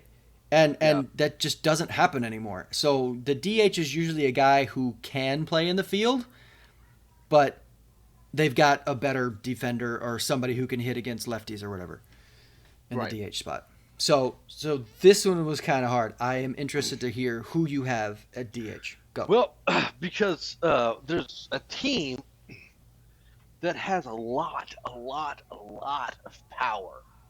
Like probably more power than anything we've ever seen before. Shut up. Called the Yankees. So they move their DH around a lot. Yeah. So I got to a slew of players, and I'm going to pick the monster among men. All rise for the judge.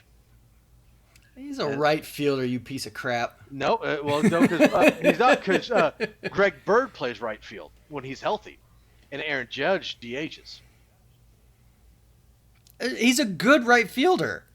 Oh, he is a good right fielder. Christian Yelich is better, so I'm going to put Christian Yelich there. But Aaron Judge probably DHs about half the time. Half the time he's in the field, half the time he's at DH. So I'm taking the all. And listen, I had Encarnacion as my DH. That's why I asked you before we started this. I was like, what was your, like, how did you do DH? You're like, oh, well, somebody who DHs a lot. I'm like, all right, well, Aaron Judge DHs a lot. I mean, it's Aaron Judge. I mean, for all of you, we know that not everybody's not a baseball fan, and I get it. And if you guys haven't heard of Aaron Judge, first off, he's not a good-looking dude. Let's get real with that, Jim. He's got a block. Yeah. He does. He's huge. The dude and his teeth. well, He gotta get his teeth fixed, He's got a huge man. gap. He's got a huge gap in his teeth. But he so for people that don't know, so J.J. Watt, who I'm using football because most of you guys know football. J.J. You're so Watt full of is crap. 6'5", 285, which is a large individual. Aaron Judge is 6'7", 285. He is 6'7", 285 and plays baseball. Yeah. And he's only 28 years old. Yeah, and he's very good at it. Well, he's very good at it. I'm not gonna disparage his power and his abilities. Yeah, his power. He like that dude just can mash the baseball. For his size, like he's not like a speed demon. No. But for he's his not size, slow, but he's not. Yeah, he's not quick. For his size, he can move well. Like like when Poppy hit it like to the gap, he was still only getting a single. Like everybody knew it. Like, but and huffing. Yeah. Judge, like he could stretch out some extra base hits. He ain't gonna get a triple, but he could easily get a double. Dude can move. He's got a cannon. He has got a he's got a rocket. Like he is one of those dudes you do not run on in the right field because that dude has got. But he's a DH, so you can't talk about that. Well, that's true. So I'm not going to talk about that. You're so full of crap. I'm looking at his fielding, and he's only double digits, and low double digits at DH. Hey, he DHs them. 2017, 11. 2018, 19. Hey, 2019, 10. He DHs, bro. He DHs. What? Listen, if I'm not putting Aaron Judge, I'm putting Gio Carlin Stanton. Wait, he's a left fielder. Hold on one second. I'll be right back. Gio Carlin Stanton is not a left fielder. That's the biggest load of horse shit I've ever heard in my life. I'm gonna take Aaron Judge. Yes, he's not here. I don't give a rat's ass. I'm gonna take Aaron Judge, and he can suck my balls because I had to fit him in somewhere. I had him at right field, but I really want to put Christian Yelich. So Aaron Judge, DH, dude's a beast. Check him out. And he's a great dude. Like, so every time that he goes out in the right field, because I don't say DH, but he does play right field a lot. Majority of the time, when he plays right field, every time he goes out, instead of playing catch with a center fielder or the first baseman or the second baseman, he finds a kid in the crowd and warms up with the kid and throws the ball with the kid. I'm back. Oh, yeah. Anyways, I was talking about when my DH is not DHing finally. Yeah. And one of the things that's I was saying, he's just a great dude. Like when he goes out there in the right field, when he's playing right field, which is most of the time. Shut up, Jimmy. He doesn't warm up with the center fielder. He doesn't warm up with the first base or second base. He finds a kid in the sitting in the outfield and plays catch with him every time. And it's like, it just makes the kid like, obviously, shit, I'm 35 years old. If Aaron Judge played catch with me, I would nut my pants with every throw. Like, I'd be like, oh my God, this is the coolest thing ever. And so, it's got to make these kids like world to like be able to play catch with one of the biggest names in baseball. So, and also it's really cool. The Yankees have, in their stands now, they have the judges' chambers that are all dressed up in robes and wigs. And when everybody else has music to come to the plate, and Aaron Judge has no music. The announcer just says, "All rise." It's good. That is good. I will give you that. It's like, oh, that's so cool. I will give you that. So yeah, give me Aaron Judge for DH, Jim. Suck my ass. You suck. Okay, so now that you know that he's an option, are you going to take him? No, hell no. Because he's not an option. He is. I'm going to pick somebody who is a legit option, and somebody who actually played the majority of his bats were at the DH position, which is not a position, but whatever. And I'm going to choose an older gentleman. I say older because he's the same age as me. One, Edwin Encarnacion. Yeah, see, that's who I had. I actually had Yeah, Encarnacion, and he's then he's one of the last vestiges. He's one of the last ones. well, him and Nelson Cruz. Nelson Cruz is up there too. I do love me some Yeah, Nelson Cruz. Yeah, Nelson. Oh man, he can mash the ball too. And Edwin Encarnacion. Man, when he mashes it, he mashes it. He did not have. He hasn't been as good since he left Cleveland. When he was in Cleveland, actually, his best year was in 16 in Toronto, and that's when Toronto was good. Toronto was They playing had Cleveland in 16 to be in the World Series, well, Toronto has and won had 7 games. loaded team. Yeah, They were loaded. Is that when they had Tulo and Encarnacion? they had Tulo, they had Encarnacion, they had Josh Donaldson, they had Marcus Stroman. I think they had Kevin Pillar, troll in center field, another one of those guys that just can cover a crazy amount of ground. And they were really good. Justin Smoke, I think, was at first base, who was okay. Smock? No, he wasn't at first base. Yeah, however you say it. But yeah, 42. Yeah, his best year, 42 home runs, 127 RBIs. Ridiculous. But again, it's hard to pick a DH position. You cheated. And I was going to pick Nelson Cruz, but I think the reason that I picked Edwin Encarnacion is because when he hits a home run, so Edwin Encarnacion has a pet parrot that he's had forever. So when he hits a home run, he's got his right arm up, and that's for his parrot to sit.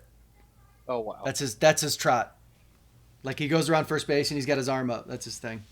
Oh yeah. So I did have Judge as my right fielder, and then I changed it this right before we started. When I asked you how'd you pick your right fielder, like, yeah, because you can't. Right yeah. Field. Yeah, but you can't pick Aaron Judge. Well, you could because he's a Yankee, but you kind of But Christian Yelich is a better right fielder. Oh yeah, no, he 100% is. There's no question about it. Oh yeah, something we didn't talk about with Christian Yelich is he's not a guy he's not really flashy. Other than his numbers are very flashy. Well, he plays for Milwaukee, which is not. And he plays for Milwaukee, but he loves Milwaukee, and he's from California. But you remember when he was at the Bucks game?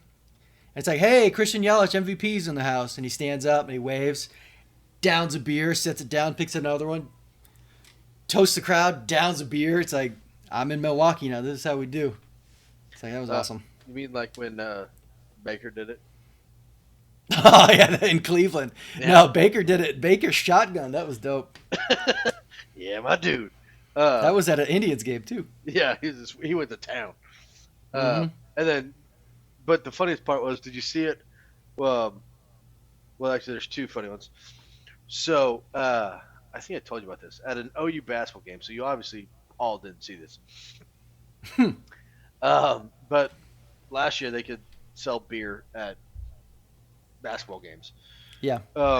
So, they had... I forgot which football player it was. But there's an ex-football player that he had a beer in his hand, and they showed him, and he downed the beer because that was the thing. Like I said, Baker did it.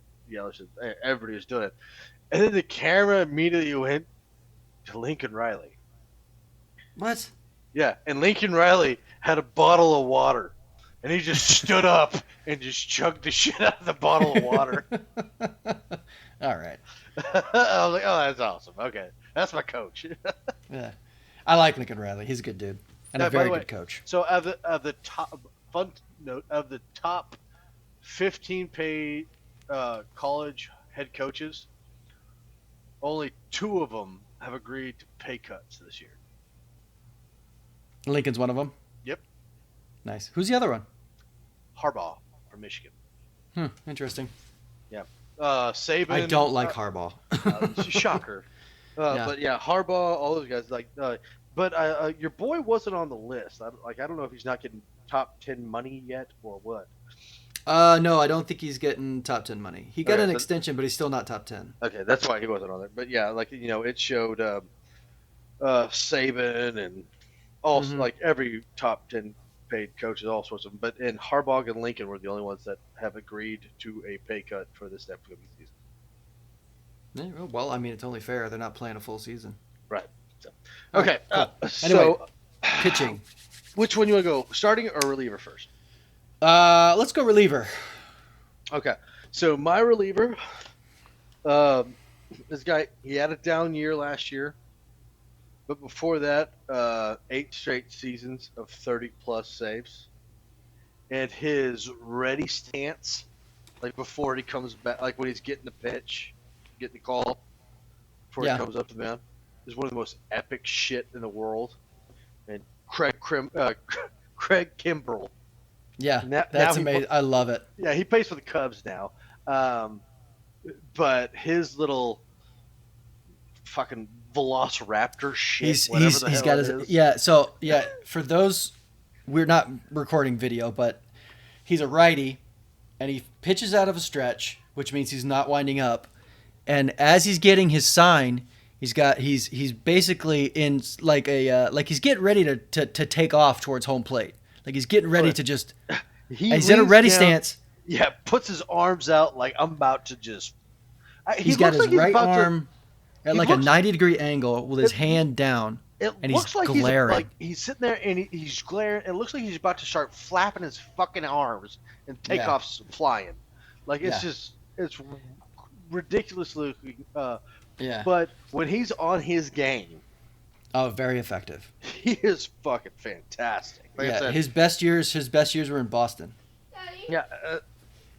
Like I said, he had 8 straight years. The last 8 years, he had 30-plus saves, which nowadays, we have a lot of pitchers that move from closer to setup. We don't have like the. I'm not saying there's not like full-fledged closers. There are like Chapman and whatnot, but there's a full-fledged closer is not. It's kind of it's not dead like the DH. No, but it's not as exciting as it was in the late '90s, 2000s. Like the Yankees, like we have a. We're talking about bullpen, but like they have like 2 or 3 guys. They have Chapman, but they also have 2 or 3 other dudes that could also close if they needed it. Like back in the day, like we talked about it yesterday. Like there was Sandman. Like there was, I said there was Mariano, there was Rivera, and there was Sandman.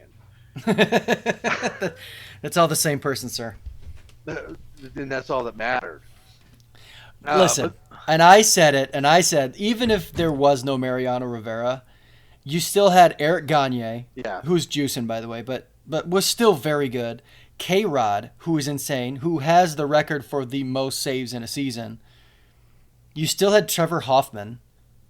You still had great closers. Smoltzy was a closer for a little bit. Yeah. But Sandman is the greatest to ever do it. So, I mean, I'm not debating the fact that Mariano Rivera is not the greatest closer of all time, because he clearly is. And if anybody argues that he wasn't, that he was overrated, then they're idiots. And just like, listen, I could have this debate with you, but the truth of the matter is, you don't know what you're talking about. So we're gonna move on. My favorite thing about Mariano Rivera, though, when he went on his last year, was it the retirement tour, whatever the hell they're calling it? The curtain call. Yeah, like on their last thing. Mariano, for anybody that doesn't know, he had pretty much one pitch. You could say 2, but he only threw 1. He had one pitch, but it was unhittable. He had a cutter. You're not touching it. That was just stupid. And the way it cut, I don't know how many bats it broke, but like it just came in and hit the inside bat. It broke bat. So I think it was it the Padres?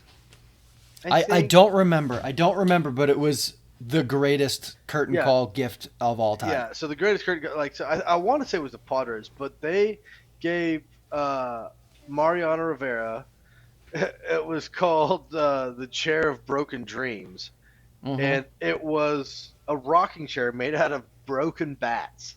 So good. Because that's what Mario Rivera did.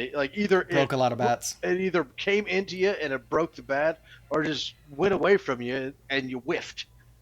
Yep. It was one of the two, and there's a reason why it's a great closer. Um, Yep. but beyond the point, Craig Krimble, my relief Yeah. pitcher. Yeah, he hasn't been as effective over the past couple of years, but he's still very good. Well, last season I think in particular because he moved on to the Braves, and he was still good with the Braves, but last year was not a good year. Um, Here's another big one for you. Uh, I've made it clear that I'm not a gigantic Yankee fan. It could be said that I in fact hate the Yankees. I don't hate them as much as I hate the Houston Astros, but I'm not a big fan. Uh, but and it all comes from and I think we've talked about this. It used to be the Yankees. How do they fix their problems? How do they fill their holes at positions? They just throw money at it, and they did it every year. They did it all through the early 2000s, and I hated them for it. But lately, it's been younger guys. You know, Judge was a guy that they drafted, and Gary Sanchez and Gleyber Torres, and those guys they drafted. So I don't hate him as much as I used to. This guy is a Yankee, and Ross, you already know who I'm talking about. Yeah, Aroldis flamethrower. and it's not because. Well, no, it is exactly why that the dude can throw the ball over 100 miles an hour. Oh, And Jim, do not hold him short. He's up around 105. yeah, This dude ridiculous throws speed. And then flame. his changeup is in the mid 80s. Yeah. If he had the stamina, he's basically Randy Johnson at a closing position and Well, that's a Randy Dominican Johnson, Republican. well, but he doesn't have a slider. No, he does not have a slider. Randy Johnson was, his effectiveness was And his slider. Randy And Johnson can hit birds. Yeah, that was awesome. But no, yeah, and even though Aroldis Chapman was in Chicago in '16 when they beat my Indians for the World Yeah. Series, I By will the say, way, hold I on. will Tim. say, One of the greatest things the Yankees ever did, they traded yeah, Chapman to the Cubs, yeah, got a bunch of shit from him. yeah, Chapman won a World Series with them, became a free agent, and then re-signed with the Yankees. that was very smart. It Yeah, was amazing. I was like, that was oh, very we got good. him back. Okay. We got a bunch Yeah. of trade assets. You won a World Series. All right, whatever. And then we got you back. All right, cool. Fine. His saving grace, besides his speed and his effectiveness as a closer, was the fact that he was pitching when Rajai Davis hit the home run to tie it up in Game 7. Yeah. So that's his saving grace, and also he's just great, and I love watching him. I was thinking about putting Josh Hader on there, but he's kind of young and he's, but he's not as dominant. That's one of those. That's one of those typical. Just like that would have been cliche. Josh Hader's probably the best closer in baseball right now. Yeah, probably. So that's. I mean, I think either one of us could have put Josh Hader with one of those cliche. I try to stay away from the cliches as best as I could. Yeah. A la Mike Trout. Right. Yeah. Stuff like that. But yeah, Josh Hader would have been the easy answer. Yeah, okay. He's Yeah, my and I favorite love closer. Josh No Hader. shit, he's fantastic. Okay. Yeah. Exactly. Um, But yeah. all right. So the last One. Last on starter our list. starter. Mm-hmm. I'm gonna go with somebody that I have liked since he first came into the league.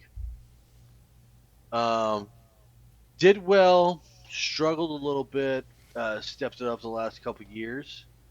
A World Series champion as of last year. And I'm going to go Steven Yep. Strasburg.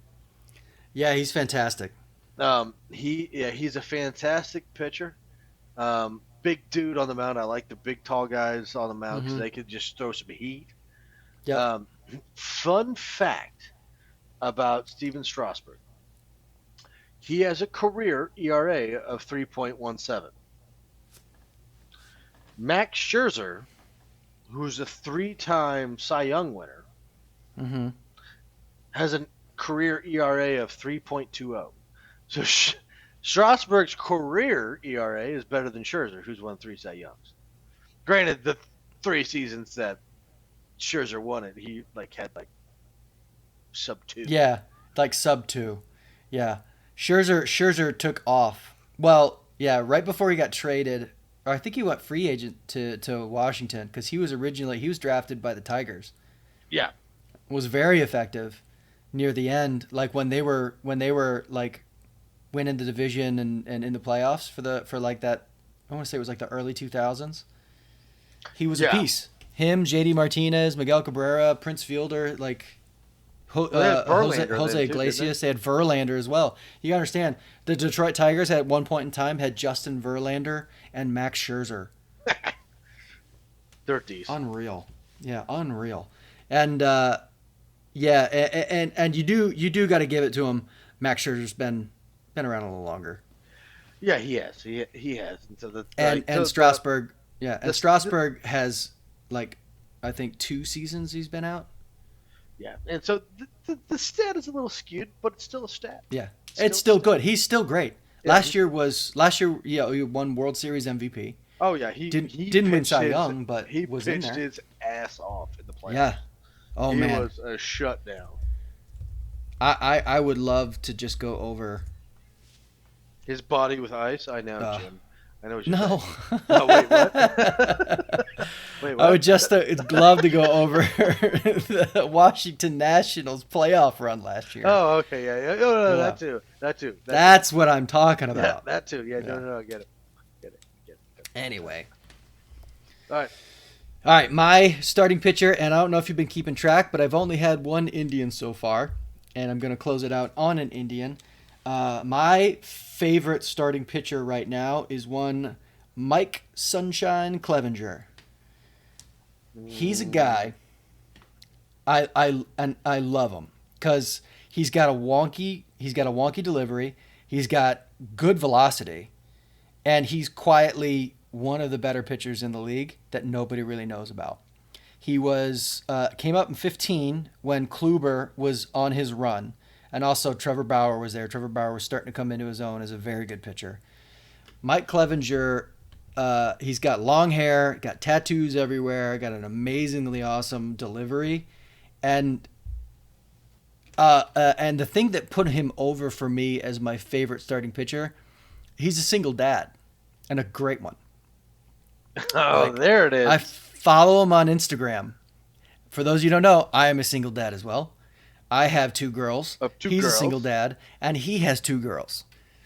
And and he shares it with their mom and everything. And I can tell when he has the girls in town with him.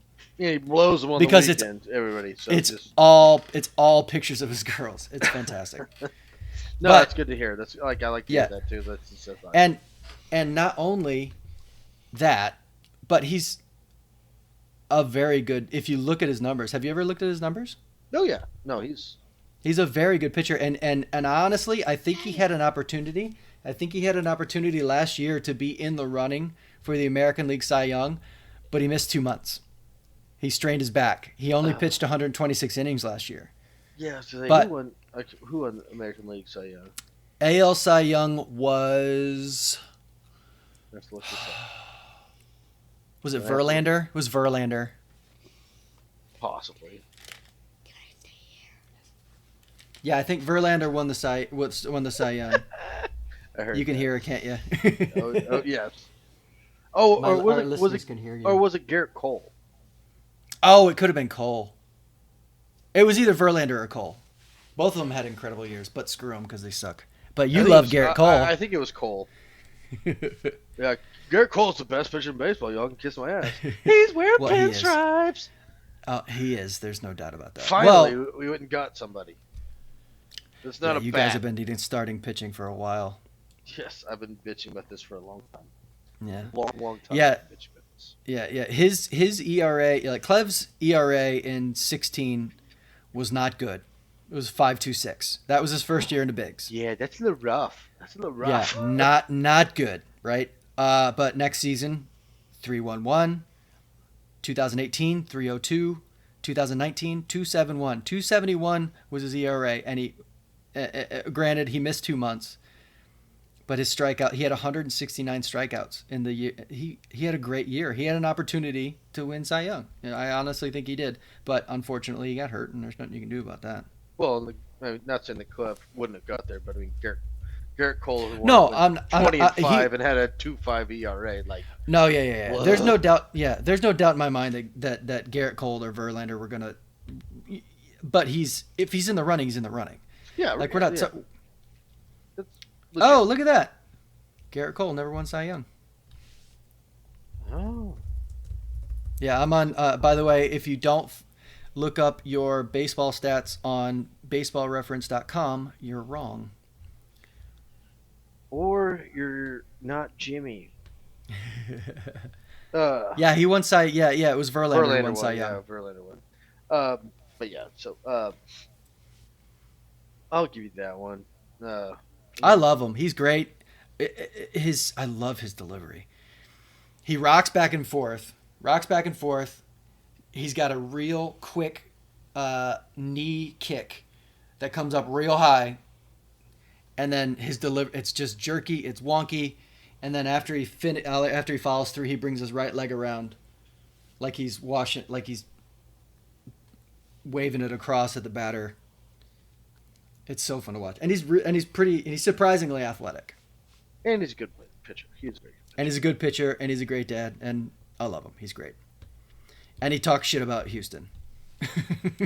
So we all love it. Yeah, so we love it. Anyway. So yeah, that's it. That's our favorite players at every position right now. 2 hours later.